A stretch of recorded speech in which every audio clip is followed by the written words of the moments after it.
My dear citizens of Rajasthan, parents and students, this is Dr. Ashok Chaudhary, an MBBS,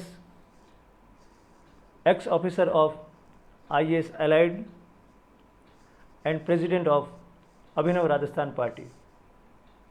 Today I am going to present our plan for higher education, because many people were thinking that all the time we were discussing agriculture. So today I am here with a different subject for the interest of youth as well as the educationists. आज आपके सामने उच्च शिक्षा का हमारा model मैं प्रस्तुत करूंगा कि कैसे हम लोग कक्षा 11 से 16 तक के युवाओं के पढ़ने की व्यवस्था करेंगे, वर्तमान ढांचे में कैसे संभव होगा और उसके परिणाम क्या आएंगे।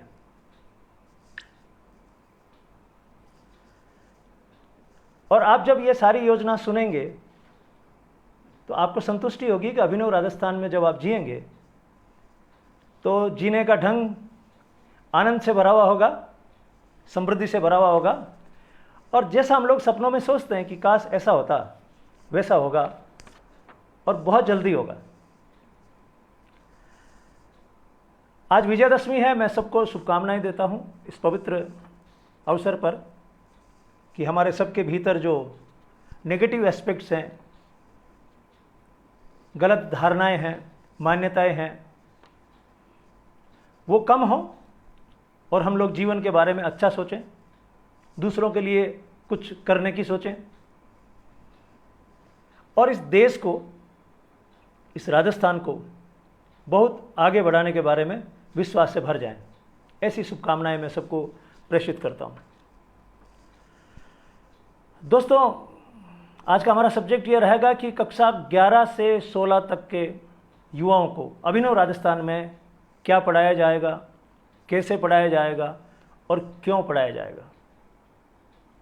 विषय बहुत गंभीर है, आप मेरा साथ दीजिएगा। बहुत मेहनत से योजना तैयार हुई है, खाली कल्पनाएं नहीं है। 10 वर्षों के अथक प्रयास के बाद में ये योजना तैयार हुई है। इस योजना की खास बात यह है कि राजस्थान के वर्तमान संसाधनों के भीतर इसको एग्जीक्यूट किया जाएगा।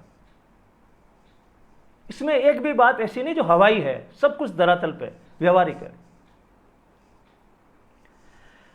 तो इस हायर एजुकेशन को, उच्च शिक्षा के बारे में हम लोग 2 बातें करेंगे कि हमारा स्ट्रक्चर कैसा होगा, what kind of structure we will have, संरचना कैसी होगी, and what kind of functional aspects we will have, हमारी कार्य प्रणाली कैसी होगी।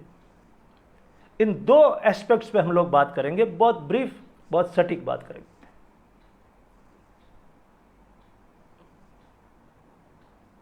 सबसे पहली बात, पॉइंट टू पॉइंट चलते हैं बिना किसी कंफ्यूजन के, आराम से।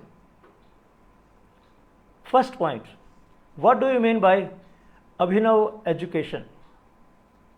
अभिनव शिक्षा का अर्थ क्या है।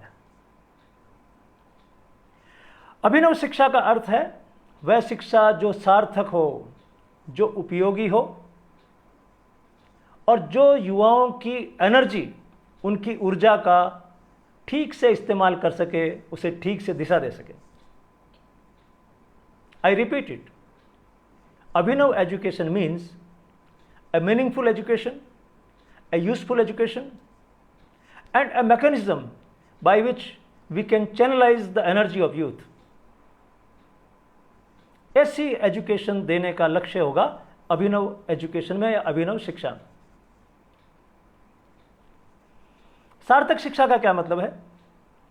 सार्थक शिक्षा का सीधा असा अर्थ यह है कि इस माध्यम से हम इस प्रकार के नागरिक तैयार करें जो खुद के लिए, समाज के लिए, देश के लिए कुछ कर सकें। और शिक्षा की ऐसी पद्धति का विकास करें कि बेरोजगारी नाम की चीज यहां से गायब हो जाए। आपको एक बहुत सुखद स्मृति में आपको आपके सामने रख रहा हूं। ये जो बेरोजगारी शब्द है, ये भारतीय शब्दकोश में कभी नहीं था। आप कभी भी इसका कोई हिंदी अर्थ नहीं देख पाएंगे। बेरोजगारी एक पर्शियन शब्द है, बाहर से आया है, पश्चिम से। हमारे यहाँ बेरोजगारी होती ही नहीं थी, इसलिए बेरोजगारी शब्द ही नहीं था। बेरोजगारी, अनएम्प्लॉयमेंट पूरा का पूरा वेस्टर्न कल्चर का पार्ट है। हमारे यहाँ बेरोजगारी होती ही नहीं थी, हर व्यक्ति के पास काम था, हर व्यक्ति योग्य था। इसलिए शब्द बड़ा अपरिचित सा है, लेकिन घुस गया क्योंकि हमने इंग्लिश सिस्टम, वेस्टर्न सिस्टम अपनाया, तो बेरोजगारी भी उसके साथ में घुस गई है। लेकिन मैं ये नहीं कहूँगा कि हम वापस उस दौर में लौट चलें जहाँ संस्कृत में पूरी शिक्षा दी जाएगी। मैं थोड़ा व्यवहारिक रहूँगा, और इस व्यवहारिकता के साथ साथ हम बेरोजगारी को कैसे खत्म कर पाएंगे, ये मैं बहुत अच्छे से स्पष्ट कर दूंगा। अभी क्या हालात हैं राजस्थान में उच्च शिक्षा के? बहुत बुरे हाल है। कक्षा 11 और 12 में जो चीजें मुझे चुभती हैं वो 3 है। पहली तो वहां पर प्रयोगशाला हटा दी गई है, लेबोरेटरी इज नोवेयर। और जब लेबोरेटरी नहीं होती है तो आप किस तरह के ज्ञान का सृजन करेंगे, आप समझ सकते हैं। तो लेबोरेटरी का नहीं होना यह बहुत बुरी स्थिति है। लाइब्रेरी गायब हो चुकी है।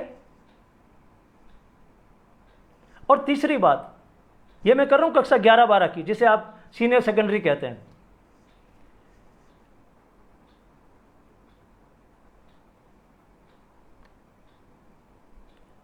लेबोरेटरी नहीं है, लाइब्रेरी नहीं है, और 75% स्टूडेंट्स जो कक्षा 11 और 12 पढ़ते हैं उनके सब्जेक्ट क्या है? हिस्ट्री, पॉलिटिकल साइंस और हिंदी।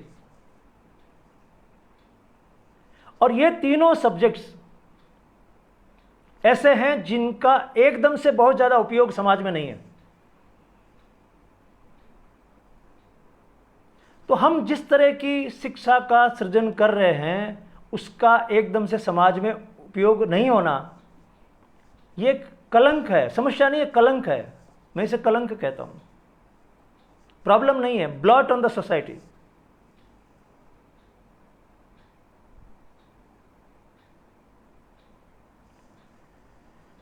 सो 11-12 में ये प्रॉब्लम है।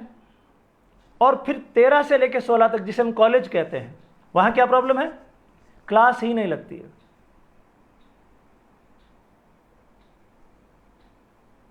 आप सोचिए इससे बुरा क्या होगा? जिस देश में, जिस प्रदेश में कॉलेज में नियमित क्लासेस नहीं लगती है, वो भी एक कलंक है।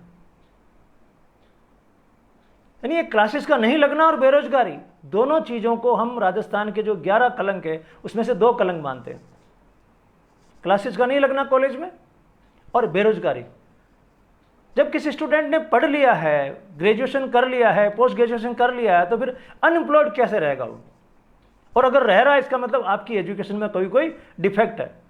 ये एजुकेशन सही नहीं है, ये बल्कि बहुत ज़्यादा गलत है। इससे बढ़िया तो ये एजुकेशन ना होती तो अच्छा होता। कम से कम वो कुछ काम कर रहा होता, निराश नहीं होता। एक अंग्रेजी कहावत है, नो नॉलेज विदाउट कॉलेज। क्योंकि स्कूल में तो जानकारियां होती हैं, इंफॉर्मेशंस होती हैं, कॉलेज में नॉलेज क्रिएट होता है। जब यहां पर आप देखिए आसपास में, कस्बों में, जिला मुख्यालयों पे, जयपुर में, जोधपुर में,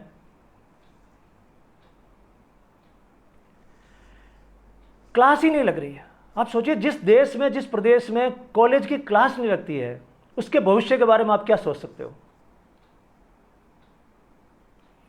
ये जो 65% यूथ है उनके साथ इस तरह का मजाक मुझे नहीं लगता कि किसी गरीब देश में भी होता होगा, जिन्हें हम अफ्रीका के या दक्षिण अमेरिका के देश कहते हैं। वहां पर भी ऐसा खेल नहीं होता जैसा हम लोगों ने किया।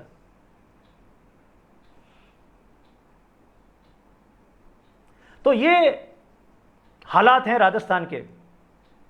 अब इनको सुधारने के लिए हमको क्या करना है? हमें अभिनव उच्च शिक्षा की रचना करनी है, और वो सारा का सारा काम हमें राजस्थान के वर्तमान संसाधनों के भीतर करना है। ऐसी कोई चीज़ नहीं करनी है कि कल प्लान कर लें फिर पता लगे इसके लिए तो पैसे ही नहीं है। तो ऐसा प्लान बनाया हमने कि राजस्थान के वर्तमान संसाधनों के भीतर, इसी पैसे के भीतर उस प्लान को एग्जीक्यूट किया जा सके। वो प्लान क्या है वो भी एक एक करके आप समझिएगा और पूरा ध्यान दे के समझिएगा। कमेंट्स की कोई ज़रूरत नहीं है, इररिलेवेंट कमेंट करने की ज़रूरत नहीं है, आप सिर्फ सुनिए और जब आपको लगे कि ये बात आगे जानी चाहिए तो उसको आप फॉरवर्ड करिएगा, अभी या बाद में भी शेयर करिएगा। सबसे पहले हमारी इस अभिनव उच्च शिक्षा की संरचना कैसी होगी, स्ट्रक्चर कैसा होगा। देखिए दो चीज़ें होती है, स्ट्रक्चर और फंक्शन। हम जैसे घर बनाते हैं वो तो होता है स्ट्रक्चर, ढांचा बनाते हैं, फिर उसमें कैसे रहेंगे, किचन कहाँ रहेगी, दूसरी चीज़ें कहाँ रहेगी, कैसे कोई कहाँ से घुसेगा, मेहमान कहाँ रहेंगे, ये सारी कार्य प्रणाली कहलाती है, फंक्शन कहलाता है। ऐसे ही हमारे एजुकेशन में दो पार्ट हैं, एक स्ट्रक्चर एक फंक्शन। तो हमारा स्ट्रक्चर कैसा होगा, कक्षा 11-12 सबसे पहले, जिसे हम कहते हैं सीनियर सेकेंडरी स्कूल। अभिनव राजस्थान में सीनियर सेकेंडरी स्कूलें बाकी स्कूलों से अलग होंगी, बाकी यानी प्राइमरी और सेकेंडरी स्कूलों से एकदम अलग होगी, उनके साथ नहीं होगी। ये जो मजाक चल रहा है कि कक्षा 1 का बालक भी वहीं पढ़ रहा है, 8वीं वाला वहीं पढ़ रहा है, 12वीं वाला वहीं पढ़ रहा है, ये शिक्षा मनोविज्ञान का मजाक है, उसका अपमान है। अलग अलग तरह के बच्चे साइज में, मानसिकता में, हर तरह से वो साथ में कैसे रह सकते हैं, उनके पढ़ाने के तरीके एकदम अलग हैं, आप उनको साथ में कैसे रखें। तो अभिनव राजस्थान में 3 तरह की स्कूल हैं। प्राइमरी बिल्कुल अलग होंगी, साथ में नहीं होंगी दूसरी स्कूलों के। सेकेंडरी 6 से 10 और फिर 11 से 12 जिन्हें हम सीनियर सेकेंडरी कहते हैं। तो सीनियर सेकेंडरी स्कूलें बिल्कुल अलग होंगी और इनमें पूरा स्टाफ होगा, तीनों फैकल्टी होंगी, आर्ट्स, साइंस और कॉमर्स, तीनों फैकल्टी होंगी। कोई भी सीनियर सेकेंडरी ऐसी नहीं होगी जिसमें केवल आर्ट्स होगी पूरे राजस्थान में। ये जो तमाशा चल रहा है ना, आपने सीनियर सेकेंडरी खोल दी, स्टाफ नहीं है और फिर उसमें साइंस नहीं है, तो क्या फ़ायदा ऐसी सीनियर सेकेंडरी स्कूल का। अभिनव राजस्थान की सीनियर सेकेंडरी स्कूलों में तीनों सब्जेक्ट्स होंगे, साइंस, आर्ट्स, कॉमर्स, और 3-3 सब्जेक्ट होंगे। हिंदी और इंग्लिश नहीं होगा, हिंदी और इंग्लिश के सब्जेक्ट उसमें नहीं होंगे। और ये जो स्कूलें हैं इनके साथ हर पंचायत समिति के स्तर पर एक कॉलेज होगा, हर पंचायत समिति के स्तर पर कॉलेज होगा। सीनियर स्कूलें होंगी जितनी ज़रूरत है, हर जगह उसको खोलने की ज़रूरत नहीं है। अगर हमारे पास पूरा स्टाफ नहीं है तो बच्चों का भविष्य बर्बाद करने की कोई ज़रूरत नहीं है। और इस बारे में हम जनता से जनमत संग्रह करवाकर और रिस्ट्रक्चरिंग करेंगे वापस। कॉलेज होंगे हर समिति के स्तर पर, पंचायत समिति के स्तर पर। पंचायत समिति हमारा जोन रहेगा, अभिनव राजस्थान का डेवलपमेंट का जोन रहेगा, जैसा 1952 में सोचा गया था। तो हर पंचायत समिति पे कॉलेज होगा और हर संभाग में एक यूनिवर्सिटी होगी, विश्वविद्यालय होगा। और ये जो विश्वविद्यालय होगा ये वाकई में विश्वविद्यालय होगा, यानी ये वैश्विक स्तर का होगा। 11 संभाग होंगे राजस्थान में, 3-3, 4-4 जिलों के हिसाब से, और 11 विश्वविद्यालय होंगे। सरस्वती विश्वविद्यालय जो बीकानेर में होगा, मरुधर विश्वविद्यालय जो जोधपुर में होगा, और सब में 3-3 जिले होंगे। मत्स्य विश्वविद्यालय, शेखावटी विश्वविद्यालय, इनमें 3-3 जिले होंगे, लेकिन इनका स्टैंडर्ड विश्वविद्यालय जैसा होगा। और दुनिया भर के देशों से बच्चे यहाँ पढ़ने के लिए आएंगे, इनका ऐसा स्टैंडर्ड होगा। तो 11 विश्वविद्यालय हो गए। यहां पर जो यूजी होगी, अंडर ग्रेजुएशन होगा, वो 4 साल का होगा यूनिफॉर्मली पूरे राजस्थान में। अंडर ग्रेजुएशन 4 साल का होगा और उसमें जो चौथा साल है वो पूरी तरह से प्रैक्टिकल यानी इंटर्नशिप का होगा। सब्जेक्ट चाहे कोई भी हो, मेडिकल हो, इंजीनियरिंग हो हिस्ट्री हो, कॉमर्स हो, कुछ भी हो, सब में यूनिफॉर्मिटी रहेगी, एक तरह का सिस्टम रहेगा। फिर इसकी कार्यप्रणाली कैसी होगी? हालांकि बहुत डिटेल्स हैं जो हमने तैयार करी हैं, आपको आज एक बाहर का ढांचा समझा देते हैं कि अभिनव उच्च शिक्षा में क्या होगा। मैं रिपीट कर देता हूं, कक्षा 11-12 जिन्हें हम सीनियर सेकेंडरी स्कूल कहेंगे, इतनी नहीं होंगी जितनी अभी हैं, लेकिन सब में सारी फैकल्टी, सारा स्टाफ होगा। हर पंचायत समिति पे कॉलेज होगा और 11 संभागों में 11 विश्वविद्यालय होंगे जो इंटरनेशनल स्टैंडर्ड के होंगे, ताकि उन्हें विश्वविद्यालय कहने में शर्म नहीं आए। लगना चाहिए पूरे विश्व के विद्यार्थी वहां पर पढ़ते हैं और उनका स्टैंडर्ड विश्व में जितने भी विकसित देश हैं उनके बराबर का। अब इस हायर एजुकेशन का कंट्रोल कौन करेगा? कक्षा 11 से 16 की, मैं बार बार रिपीट कर रहा हूं, मैं जो बता रहा हूं कक्षा 11 से 16 की क्लासेस हैं, इनका कंट्रोल कौन करेगा? इनका कंट्रोल करेगी यूनिवर्सिटी, यूनिवर्सिटी के वाइस चांसलर, वो इस पूरे सिस्टम का कंट्रोल करेंगे। यानी टीचर्स कौन से रखने हैं, उनकी कैसे भर्ती करनी है, उनका ट्रांसफर कैसे करना है, उनकी पोस्टिंग कैसे करनी है, एग्जाम कैसे लेने हैं, हर चीज का कंट्रोल उस संभाग के विश्वविद्यालय के पास होगा। अभी की तरह नहीं होगा कि टीचर्स की भर्ती कोई और कर रहा है, सिलेबस कोई और डिजाइन कर रहा है, एग्जाम कोई और ले रहा है, इस तरह का सिस्टम नहीं होगा। आप देखते हैं ना 10वीं क्लास तक की जो परीक्षाएं होती हैं उनमें टीचर्स की भर्ती कोई और कर रहा है, ट्रांसफर कोई और ही मंत्री जी कर रहे हैं, परीक्षाएं कोई और बोर्ड ले रहा है, ये सब नहीं होगा।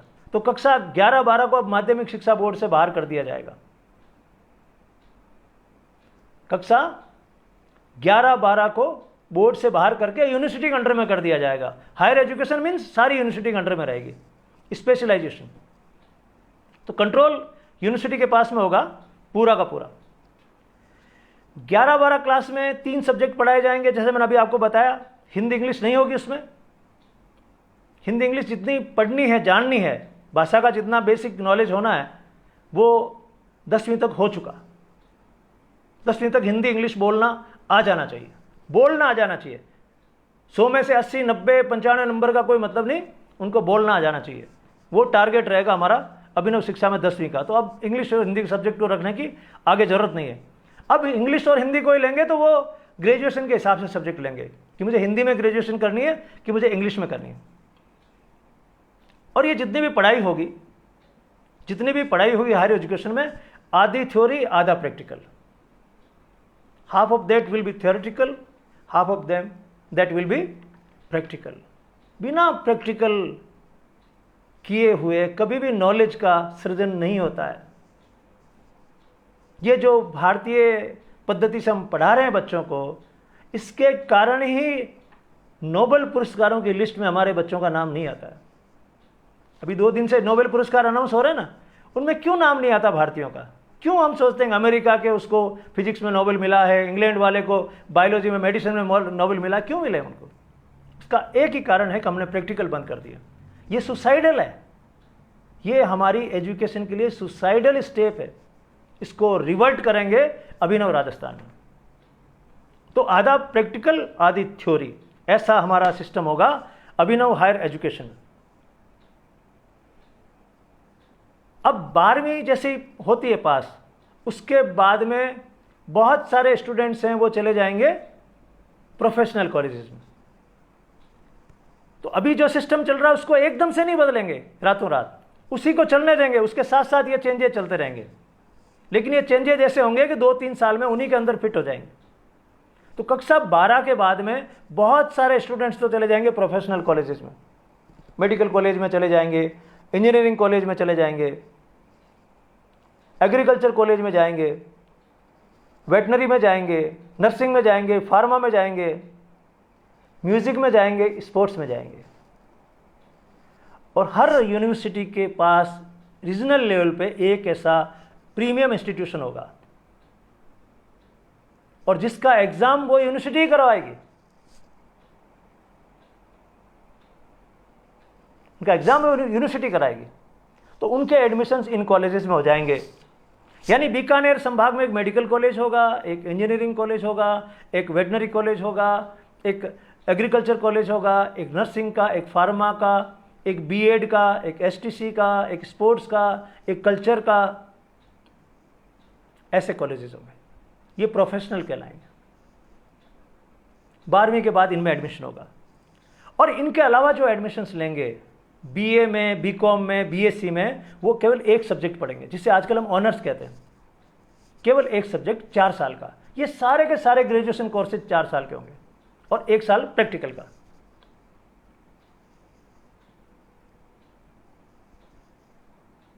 ये जो चीज़ें मैं आपको बता रहा हूँ, ये सारा सिस्टम हमको देश आज़ाद होने के बाद में डेवलप कर लेना चाहिए था, लेकिन हमारे राजनेताओं के पास इस परिवर्तन के लिए ना तो समय था, ना इसमें उनकी कोई रुचि थी। उनकी एक ही बात में रुचि थी कि हम आके इस कुर्सी पे कैसे बैठ जाएं, और वो क्रम अभी तक चल रहा है। ये जो तथाकथित नई शिक्षा नीति आ रही है, इसको मैं कई सालों से पढ़ रहा हूं, इसके अंदर कुछ भी नहीं है, नथिंग।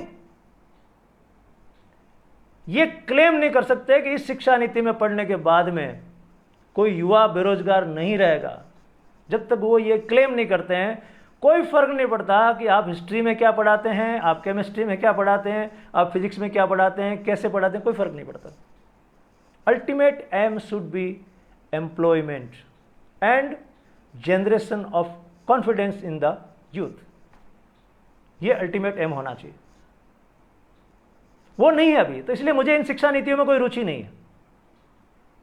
हालांकि मैं बार बार कह रहा हूं, हम जो कुछ भी करेंगे इसी फ्रेमवर्क के अंदर करेंगे, लेकिन आमूलचूल परिवर्तन कर देंगे। हमारा टारगेट यही है, मीनिंगफुल एजुकेशन और कॉन्फिडेंस जनरेटिंग एजुकेशन। तभी अनएम्प्लॉयमेंट यहां से गायब होगा, वरना नहीं होगा। तो मैं आपको बता रहा था कि कुछ लोग चले जाएंगे प्रोफेशनल कॉलेजेस में और बाकी लोग करेंगे बीए, बीएससी और बीकॉम, और एक एक सब्जेक्ट में करेंगे। कोई हिस्ट्री में कर रहा है बीए, कोई ज्योग्राफी में कर रहा है, बीकॉम कर रहा है तो बीकॉम में 3 सब्जेक्ट हैं, कोई अकाउंट्स में कर रहा है, कोई बिजनेस स्टडी में कर रहा है, बीएससी कोई कर रहा है, कोई केमिस्ट्री में कर रहा है, कोई फिजिक्स में कर रहा है, एक सब्जेक्ट में स्पेशलाइजेशन पूरे प्रैक्टिकल्स के साथ में। लगना चाहिए कि नोबेल के लिए तैयारी चल रही है, और भारत के युवाओं में ये क्षमता है दोस्तों। उनको अगर आप सही एनवायरनमेंट दोगे तो नोबेल सारे भारत के लोगों के पास होंगे, ये मेरी गारंटी है। आपको माहौल बनाना पड़ेगा, और ये माहौल वर्तमान राजनीतिक तंत्र में नहीं बन सकता, ये केवल लोक नीति से बन सकता है, जिसकी बात मैं बार बार करता हूं।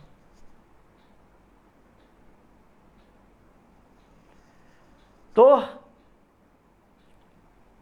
एक एक सब्जेक्ट, उसमें मास्टरी, फिर एग्जाम्स का कोई फियर नहीं होगा, कोई डर नहीं होगा, डर खत्म। आनंद के साथ शिक्षा किसे कहते हैं, वो वाली शिक्षा दी जाएगी, और इसके लिए लेक्चरर्स को, प्रोफेसर्स को ट्रेन किया जाएगा। आनंद के साथ शिक्षा, और मंथली टेस्ट होंगे। इस मंथ में आपने जो कुछ पढ़ लिया है उसको वापस नहीं पूछा जाएगा, मेमोरी के टेस्ट नहीं होंगे। इस मंथ में ये टेस्ट, फिर एनुअल एग्जाम में फिर टेस्ट, ऐसा नहीं होगा। जो कुछ पढ़ लिया गया महीने में, जो जान लिया गया, जो समझ लिया गया है, इसको बार बार रिपीट करके एनुअल एग्जाम का नाम नहीं दिया जाएगा। एक ही बार में आप समझ गए, बात खत्म हो गई। यहां समझना इंपॉर्टेंट है। अभिनव एजुकेशन में समझना इंपॉर्टेंट है, रटना इंपॉर्टेंट नहीं है। आपकी मेमोरी इंपॉर्टेंट नहीं है, आपकी अंडरस्टैंडिंग इंपॉर्टेंट है। मेमोरी एक लेवल तक ठीक है, लेकिन अंडरस्टैंडिंग है बेसिक इश्यू, उस पर जोर रहेगा। फिर दोस्तों रेगुलर क्लासेस होंगी। अभिनव उच्च शिक्षा में we will have regular classes. ये जो ड्रामा चल रहा अभी क्लास में नहीं जाने का, ये बिल्कुल नहीं चलेगा।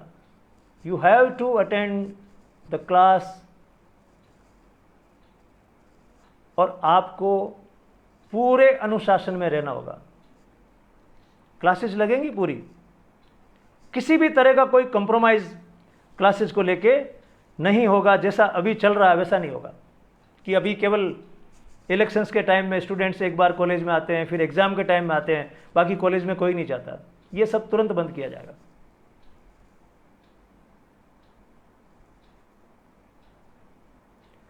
स्पोर्ट्स और कल्चरल एक्टिविटीज को फिर से प्रमोट किया जाएगा, और सितंबर अक्टूबर में ये सारे कंपटीशंस होंगे, इंटर कॉलेज कंपटीशंस, फिर इंटर यूनिवर्सिटी कंपटीशंस।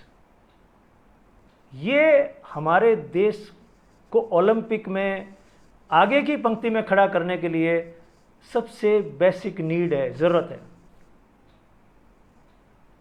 स्पोर्ट्स और कल्चरल एक्टिविटीज़ पहले होती थी वैसे ही वापस करनी है। मुझे दुख इस बात का है कि आज से 20-30 साल पहले ये सारी एक्टिविटीज़ होती थी और वो बंद हो गई हैं। होना तो चाहिए था विकास के, और ज़्यादा अच्छी होती, उल्टा हो गया विनाश। अब आप कॉलेज में कहीं बास्केटबॉल का कंपटीशन नहीं देखते, कहीं वॉलीबॉल का कंपटीशन नहीं देखते, सब बंद हो गया। आप इसको विकास कैसे कह सकते हैं? तो विनाश हो गया उल्टा, जो था उससे भी गए हम तो ये क्लासेस के बारे में।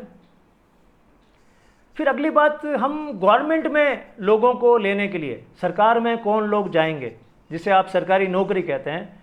अभिनव राजस्थान में ये वर्ड होगा सरकारी सहयोगी, वहाँ नौकरी शब्द नहीं होगा, कोई नौकर नहीं होगा, कोई मालिक नहीं होगा। तो सरकारी सहयोगी कौन बनेंगे? तो जो जिस सब्जेक्ट को पढ़ रहा है वो उससे रिलेटेड डिपार्टमेंट में जाएगा। अकाउंट्स पढ़ रहा है तो अकाउंटेंट बनेगा, ज्योग्राफी पढ़ रहा है तो वो माइनिंग डिपार्टमेंट में जाएगा, वो पॉलिटिकल साइंस पढ़ रहा है वो एडमिनिस्ट्रेशन में जाएगा, जो सब्जेक्ट वो हिस्ट्री पढ़ रहा है तो म्यूजियम संभालेगा, वो जो सब्जेक्ट पढ़ रहा है उससे रिलेटेड जॉब के अंदर उसको रखा जाएगा। यानी आरएस कौन बनेंगे फिर? जिन्होंने पब्लिक एडमिनिस्ट्रेशन और पॉलिटिकल साइंस पढ़ रखा है वही जाएंगे, दूसरे लोग नहीं जाएंगे। तो जो काम, जैसे वन विभाग में कौन जाएगा? जिन्होंने बॉटनी पढ़ रखी। तो जो पढ़ा है उसी में प्लेसमेंट होगा। जब ऐसा होने लगेगा तो प्राइवेट सेक्टर में भी वो चीज स्थापित हो जाएगी, ऐसा होता है। एक और अभिनव बात, हालांकि मैंने ये सारी डिटेल्स अपनी किताब असली लोकतंत्र असली विकास में लिख रखी है। आपको डिटेल में जब पढ़ना हो तो मुझे आप व्हाट्सएप करना, मैं आपको किताब है 200 पन्नों की वो भेज दूंगा, उसमें सारी डिटेल्स लिखी है। इतनी डिटेल्स आप 1 घंटे के लाइव में बता नहीं सकते, इसलिए मैं आपको कुछ पॉइंट्स बता रहा हूँ। और ये आज इसलिए बता रहा हूँ कि मैं काफ़ी दिनों से खेती की बातें कर रहा था। मुझे कुछ विद्वानों ने ये कहा कि आप खेती के अलावा दूसरी बात नहीं करते। मैंने उनको कहा कि देखो, जब तक खेती नहीं पनपेगी, जब तक पशुपालन नहीं पनपेगा, जब तक हाथ कारीगरी नहीं पनपेगी तो पैसा नहीं आएगा, और पैसा नहीं आएगा तो एम्प्लॉयमेंट जनरेट नहीं होगा। एम्प्लॉयमेंट जनरेट नहीं होगा तो आप कितनी बढ़िया शिक्षा व्यवस्था पैदा कर दें, उनको रखोगे कहाँ? तो कहानी वहाँ से शुरू होती है, जब आपके पास पैसे होते हैं। जब आपके पास पैसे होंगे तो आप कहीं से जाके कोई चीज़ लाएंगे, कोई सेवा लेंगे, तो वो सेवा देने वाले की महत्व बढ़ेगा ना उसका। तो एक अभिनव चीज़ और मैं आपको बताता हूँ। लड़कियों को कॉलेज तक लाने के लिए, गर्ल्स को लाने के लिए कॉलेज में स्पेशल बसेज होंगी जो उनके गांव से चलेगी। वो उनके गांव से चलेगी। एक पंचायत समिति में से 10 रूट होंगे, कभी 12 हो सकते हैं। तो 10-12 बसें एक पंचायत समिति के लिए कोई बहुत बड़ी बात नहीं है, क्योंकि कॉलेज पंचायत समिति स्तर पे होगा। तो उस रूट से वो ढाणियों से, गाँव से बच्चियों को लेके बस आएगी 10 बजे कॉलेज में और वापस 3 बजे उनके घर छोड़ देगी।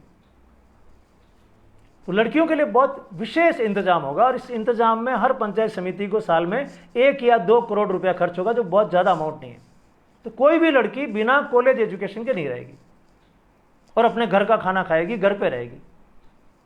और वो सारा इंतजाम इतना प्यारा होगा कि माता पिता को लगेगा कि हाँ, अब हम अपनी बच्ची को कॉलेज तक तो आराम से पढ़ा सकते हैं। कोई ऐसे प्लान को नकल करने की कोशिश करे तो फेल हो सकता है, क्योंकि इसके पीछे और भी कई सारी कहानियां हैं। ये तो हम केवल बता रहे हैं ऊपर ऊपर की लाइन है, लेकिन इसको कैसे इम्प्लीमेंट किया जाएगा वो योजना केवल हमारे पास में है, और उस तक पहुंचना अभी किसी के बस का सौदा नहीं है, क्योंकि बहुत ज़्यादा पढ़ना पड़ता है, बहुत ज़्यादा शोध करना पड़ता है, रिसर्च करनी पड़ती है। इसके बाद एक और चीज़, we will have earning while learning system in our colleges. Earning while learning, पढ़ने के साथ कमाना। अभिनव राजस्थान में हम कभी नहीं चाहेंगे कि कक्षा 12 पढ़ने के बाद में कोई लड़का या लड़की जॉब सर्च करे, अभी जैसा चल रहा है, पटवारी का, ग्राम सेवक का, कांस्टेबल का, हम नहीं चाहते। हम चाहते हैं कि कॉलेज एजुकेशन सबकी पूरी हो। लेकिन समस्या ये आती है कि सबके घरों की स्थिति अच्छी नहीं है, तो कॉलेज में कैसे पढ़ाएं सब? तो हमारी कंसेप्ट है अर्निंग व्हाइल लर्निंग।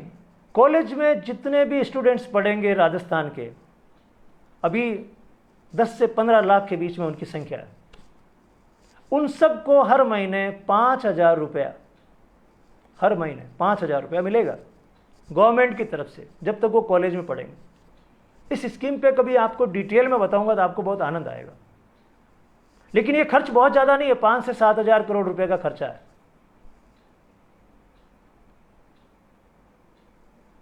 केवल 5 से 7,000 करोड़ रुपए का खर्चा है, और उस खर्चे से वो स्टूडेंट अपनी पढ़ाई पूरी कर लेगा, घर से पैसा लेना नहीं पड़ेगा। और जो SC ST के स्टूडेंट्स हैं, उनको उनकी छात्रवृत्तियां मिलती रहेंगी, तो उनको थोड़ा और ज़्यादा पैसा हर महीने मिलेगा। लेकिन ये जो 5,000 रुपये हैं पर मंथ के, ये सारे स्टूडेंट्स को बराबर मिलेंगे, चाहे वो अरबपति का बेटा है और चाहे वो झोंपड़ी में रहने वाले का बेटा है, किसी भी क्लास का, सबको बराबर मिलेंगे। उनका पैसा होगा, लेकिन उसकी एवज में उनको कुछ काम करना पड़ेगा, 2 या 3 घंटे। और ये काम उनके कॉलेज के प्रोफेसर, रीडर, लेक्चरर, उनकी गाइडेंस में करना पड़ेगा। वो किसी गार्डन को मेंटेन कर सकते हैं, वो हॉस्पिटल में अपनी सेवाएं दे सकते हैं, वो किसी एडमिनिस्ट्रेटिव ऑफिस में काम कर सकते हैं। जैसा जैसा उनके जो ग्रुप लीडर हैं कॉलेज के, उनको लगेगा उनके पूरे कंट्रोल में होगा, वो उस पूरे ग्रुप के 50 लोगों के उससे काम लेगा। उसके कई फायदे हैं। खुद के पैसों से पढ़ना, कॉन्फिडेंस आता है। समाज का काम सीखना, कॉन्फिडेंस आता है। कोई आर्ट सीख जाना आगे के लिए काम आती है, और पैसे मिल रहे हैं, और माता पिता बिल्कुल टेंशन फ्री रहते हैं कि बच्चे कॉलेज में पढ़ने लग गए, अब हमको एक्स्ट्रा लोड नहीं पड़ रहा, जो अभी बहुत ज़्यादा पड़ता है। Earning while learning system we will have in Abhinav education. तो उसमें क्या होगा, जैसे स्काउट है, NSS है, NCC है, ये सब मिला लो आप, बस लगभग वही सिस्टम। मुझे NSS का सिस्टम बहुत ही प्यारा लगता है। तो उस NSS को हम एक अमली जामा पहना देंगे इस फाइनेंस से, तो बहुत अच्छी व्यवस्था कॉलेजेस में हो जाएगी। फिर डिसिप्लिन हाईएस्ट लेवल पे होगा। कॉलेज का मतलब ये नहीं कि जिसकी जो मर्जी आई करे, आवारागर्दी करे, फूहड़ हरकतें करें। कॉलेज का मतलब डिसिप्लिन और पूरा मोरल कंट्रोल। सेल्फ होगा, लेकिन होगा। और इसमें हमारे जो लेक्चरर्स हैं, असिस्टेंट प्रोफेसर्स, एसोसिएट प्रोफेसर्स, इनकी महारत की परीक्षा होगी कि वो अपने स्टूडेंट्स को कितना ज़्यादा मोटिवेट कर सकते हैं ढंग से रहने के लिए। सेकंड लास्ट 2 बातें और, सोशल एजुकेशन दी जाएगी। सामाजिक रिश्तों के बारे में, कैसे रहना है, पति पत्नी के रूप में कैसे रहना चाहिए, पिता पुत्र के संबंध कैसे होना चाहिए, दादा दादी का ख्याल कैसे रखना चाहिए, अपने रिश्तेदारों से कैसे डील करना चाहिए, खुद माता पिता बन जाएं तो बच्चों का ध्यान कैसे रखना चाहिए। ये सोशल एजुकेशन, और समाज के गरीब लोगों का कैसे ध्यान रखना चाहिए, ये सोशल एजुकेशन कॉलेज में मस्ट होगी। क्योंकि उस एजुकेशन के बिना जो युवा समाज में जाएगा वो कुछ ना कुछ मिस करेगा। सोशल एजुकेशन मस्ट होगी। लास्ट में, किसी भी तरह की बेरोजगारी इस व्यवस्था के बाद में नहीं रहेगी, क्योंकि एक तो एजुकेशन इतनी शानदार, और उधर खेती, पशुपालन और कुटीर उद्योग की व्यवस्था बहुत शानदार। ये दोनों मैच कर जाएंगे। जैसे ही दोनों मैच करेंगे, अनएम्प्लॉयमेंट यहां से गायब हो जाएगा। जैसे किसी जमाने में राजस्थान में नहीं था, वैसे हो जाएगा।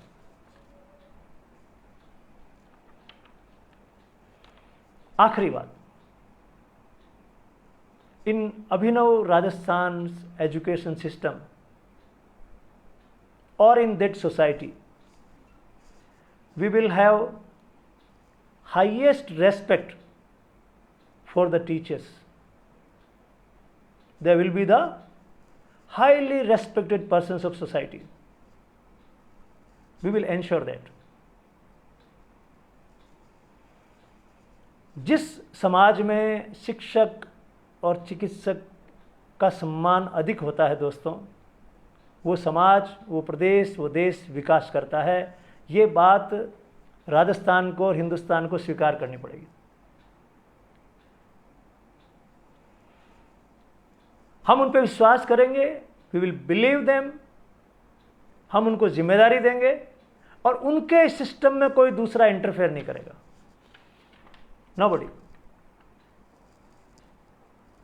और जब उनके हाथ में बागडोर दी जाएगी इस सिस्टम को चलाने की, मैं पूरे विश्वास से कह सकता हूं, अपने अनुभव से कह सकता हूं कि वो इसे बहुत अच्छे से हैंडल करेंगे और जितना मैं बता पाया हूं, कह पाया हूं, उससे भी ज़्यादा इनोवेशंस वो इसमें कर देंगे। ऐसा मुझे यकीन है। खुद भी एक शिक्षक रहा हूं और शिक्षकों को बहुत नज़दीक से अनुभव किया है, देखा है, और ऐसे शिक्षकों से पढ़ा हूं जो बहुत आदर्श थे। तो जब हम इस शिक्षक समुदाय पर भरोसा करेंगे, सारी बागडोर उनके हाथ में सौंप देंगे, तो वो देखिए, वो इस राजस्थान को, हिंदुस्तान को बहुत आगे लेकर जाएंगे। तो उनको सबसे पहले कॉन्फिडेंस में लेकर ये सारा जो सिस्टम है ये संचालित किया जाएगा और वो सब काम आराम से हो जाएगा।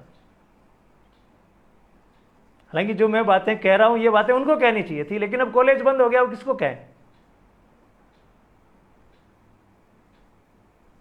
हम जब पढ़ते थे तो हमारे प्रोफेसर्स हमको मेंटर करते थे। अब बंद हो गया मामला, तो ये जो काम कैंपस में होना चाहिए था, ये मुझे आउटसाइड कैंपस करना पड़ रहा है। ये कैंपस के अंदर होनी चाहिए थी बात। मुझे बहुत लोगों ने कहा है, पिछले सालों में मुझे बहुत लोगों ने कहा कि आप कॉलेज में जाइए, स्टूडेंट से अपनी बातें कहिए। तो मैंने कहा कहाँ करूँ, स्टूडेंट हो तो बात करूँ। कॉलेज में स्टूडेंट्स आते कहाँ हैं, कहाँ क्लासेस लगती है, मैं किसको जाके कहूँ।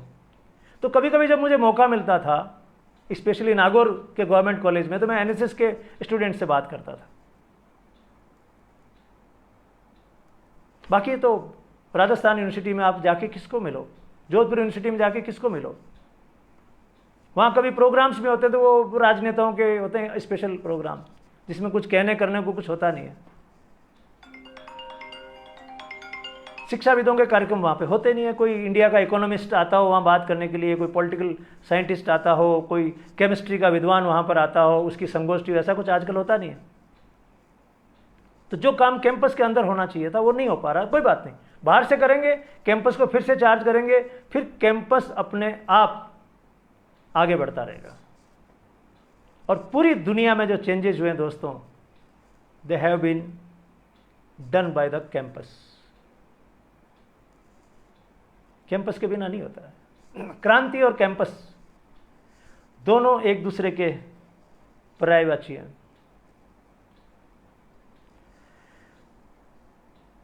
मैं मानता हूं कि ऐसी बातें सुनने की आदत नहीं है अभी, रील्स के ज़माने में, जोक्स के ज़माने में, व्हाट्सएप फेसबुक की जो तथाकथित यूनिवर्सिटीज़ हैं उनके ज़माने में।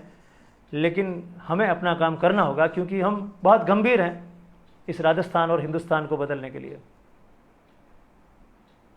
अंदर से बदलाव, बहुत बड़ा बदलाव करना पड़ेगा। खाली स्कूलों की लीपापोती करके बदलाव बड़ा नहीं होगा। खूब सारी शुभकामनाएं सारे पेरेंट्स को, सारे स्टूडेंट्स को। उम्मीद करते हैं कि आने वाले समय में राजस्थान बेहतर होगा। हम लोगों का साथ दीजिएगा, हम लोग आपके लिए ऐसा सिस्टम लेकर आएंगे जिसके बारे में अभी तक किसी संगठन ने सोचा भी नहीं है। लागू करना तो बहुत दूर की बात है। आपको लगेगा कि दूसरे लोग ऐसी बातें करते हैं, हम भी वैसी कर रहे हैं, ऐसा नहीं है। जब गहरे में जाएंगे पता लगेगा कि हम मूल बात कर रहे हैं, वो ऊपर ऊपर से पत्तियों पे छिड़काव कर रहे हैं, हम जड़ की बात कर रहे हैं। और जब तक जड़ में परिवर्तन नहीं होगा, पत्तियां तो कितनी रंगीन कर लो आप, उससे कोई फर्क नहीं पड़ता। फल नहीं लगते बढ़िया वाले, फल तभी लगते हैं जब जड़ मजबूत होती है। और जड़ में बीमारी पैदा हो गई है भारत की शिक्षा व्यवस्था में, जड़ को ठीक करना। खूब सारी शुभकामनाएं पुनः विजयदशमी की। I am doctor Ashok Chaudhary, president Abhinav Rajasthan party, a party working in Rajasthan on various issues related to agriculture, horticulture, animal husbandry, cottage industry, education, health, and lot many subjects. And we are trying our best to connect the people with the government.